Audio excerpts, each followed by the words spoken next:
आदरणीय महापौर महोदय, हा जो 33 नंबर ठराव जो आहे 33,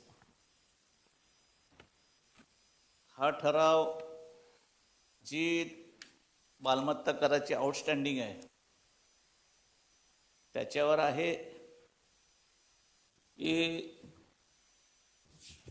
जे 3,53,475 मालमत्ता आहेत त्याच्यावर आहेत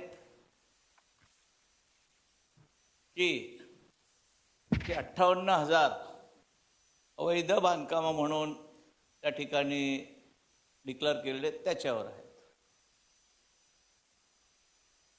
कारण टोटल आउटस्टँडिंगची जर थकबाकी पकडली तर ती जाते 1,197 कोटी मूळ थकबाकी. त्याच्यावर दंडात्मक व्याज मग तो 2% असं धरून ती 1,718 कोटी होते.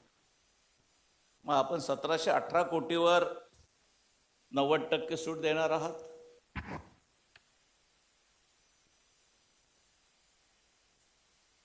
असं उत्तर कोण देणार आहे? तुम्ही उत्तर नाही, आयुक्तांना देऊ द्या.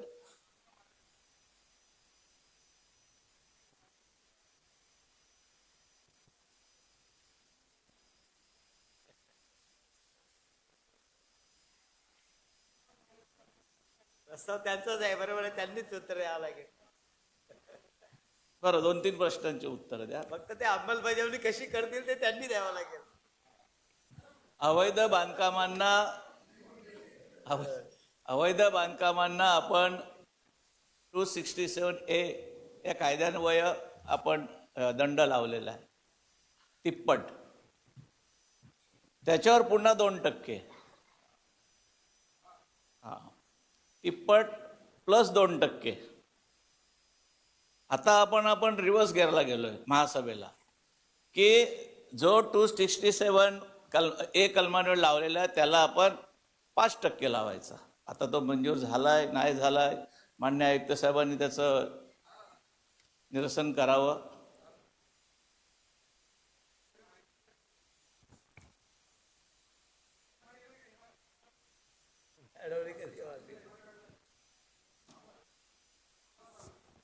अशा प्रकारे महापौर महोदया, जर आपण 1,718 कोटीवर जर 90% सूट दिली तर आपली महानगरपालिका अशी कोलॅप्स होईल.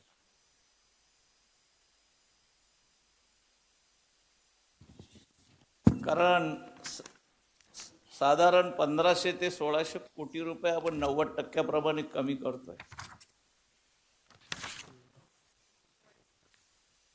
चुकीची माहिती बरोबर करा, मला चुकीची माहिती मला बरोबर करेक्ट करा ना.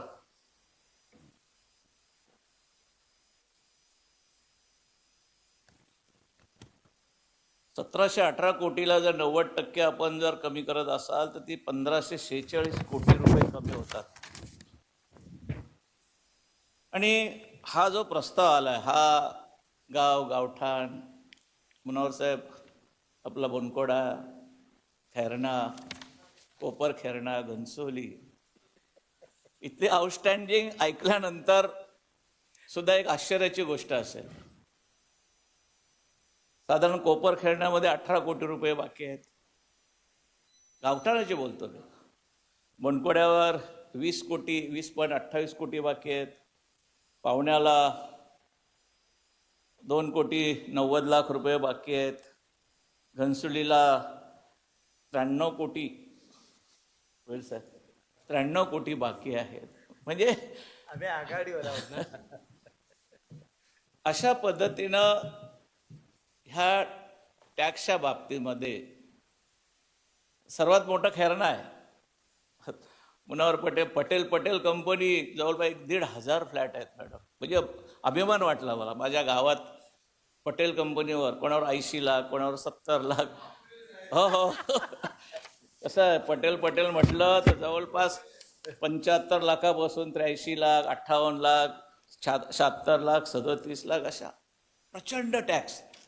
म्हणजे कदाचित सभागृह नेत्यांनी त्यांना 10 वर्षापूर्वी सांगितलं असेल भरू नका, आपण बघून घेऊ त्याला. आणि त्यामुळं ती 90%ची योजना आली की काय असा मला आता संशय यायला लागला. आज MIDC कडं महापौर मॅडम मला बोलायचं आहे जरा. आता मला नाव घेतलेलं तर मला पॉइंट ऑफ ऑर्डर आहे माझा. बोला. अरे यार नाही ना, मला बोलू द्या, फक्त मी करेक्शन करतो साहेब. काय दुसरा काय नाही बोलत, फक्त करेक्शन करून द्या साहेब. अरे पॉइंट ऑफ ऑर्डर नाही, करेक्शन करतो त्यांना. त्यांना correction मला करतो. खूप खोलात जायला लागेल. जे काय घरपट्टी आलेली आहे, जी काय घरपट्टी आलेली आहे ना साहेब, ते चुकीच्या पद्धतीने लावलेली आहे. किती लोकांचे जे बिल्डिंग्स आहेत ते तोडक कारवाईमध्ये तुटलेले आहेत, पण तरी महानगरपालिकेने त्या ठिकाणी घरपट्टी लावलेली आहे. चुकीच्या पद्धतीने घरपट्टी लावलेली आहे आणि तेच त्याच्यावर ते टॅक्स, मग दंड दंड दंड असा करून ते एवढा पैसा झालेला आहे. आणि तुम्ही जे बोलता पटेल, संपूर्ण खैरना गाव हा पटेल आहे. लोक राहतात तिकडे. Yes. म्हणजे गावामध्ये जे जुने लोक आहेत मराठी आपले, ज्यांच्या जमिनी या महानगरपालिकेला वसवण्यासाठी गेलेले आहेत 100%, ते संपूर्ण त्या ठिकाणी पटेल फॅमिलीज आहे, फक्की फॅमिली मी आहे. अभिनंदन असे 4-5 करतोय फॅमिली की आहेत. आपल्या गाववाल्यांचा यांनी खूप मोठा विचार केलाय. माझ्या गावावर पण 20 कोटी आहेत. घनसोलीवर द्वारकानाथ भैरांकडे 93 कोटी आहेत. थांबा ना, माझं तुर्ब्याचं नाव नाही घेतलं. नाही तुर्ब्याचं नाव नाही, मी तुम्हाला सांगतो पुऱ्या नोव्हेंबरमध्ये काय घडलंय. शिवराम पाटील साहेब, तुमच्या गावाला सिडकोने ॲक्वायर केल्यानंतर 200 मीटरच्या घेऱ्यामध्ये गावठाण विस्तार स्कीमसाठी जागा राखीव ठेवली का? मी तुम्हाला प्रश्न विचारतो. हा विषय कसा होऊ शकतो? नाही, याच्यावर येणार आहे मी, त्याच्यावर यायचं मला. कारण यार, गावठाण पण मला कसा प्रश्न गावठाण विचारू विस्तार शकता? जागा सोडल्या न मुले आम्ही गरजेपोटी बिल्डिंगी वाढवल्या आणि हा गरजेपोटी point बिल्डिंगी होऊ वाढवल्या. शकत नाही, हा मॅडम. अतिक्रमण नव्हे, याचा 3 पट टॅक्स देण्याचा अधिकारच नाही. याचा टॅक्स एक पटच घ्या, 3 पट काय घेता? आमच्यावर जो अन्याय झालेला मी आहे, वसुलीदार नाही ना.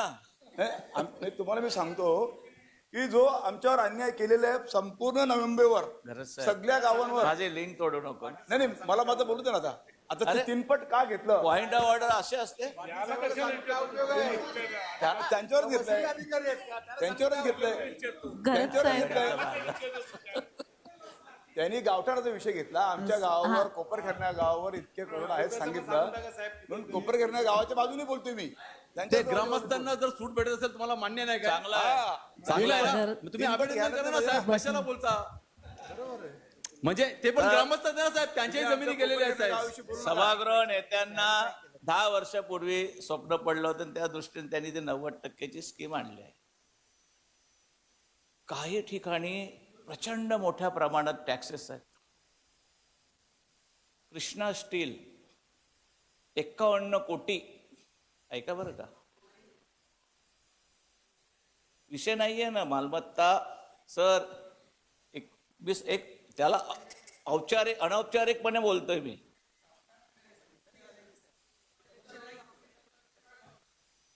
बरं, आज आपण ह्या सर्व बांधकामांवर मला कोण उत्तर देईल की ह्या प्रस्तावाने 1718 कोटीवर आपण 90% आपण आणणार आहोत की फक्त LIG MIG ह्याच्यावर आणणार आहात? त्याचं मला उत्तर द्या आणि नंतर मला बोलण्यास संधी द्या. सभागृह नेते उत्तर देतील, कारण हा ठराव त्यांचा आहे. सभाध्यक्ष महोदय, मागे आपण एका सभेमध्ये या आपल्या गावामध्ये ट्रिपल टॅक्सचा ओढा खूप त्या ठिकाणी आला.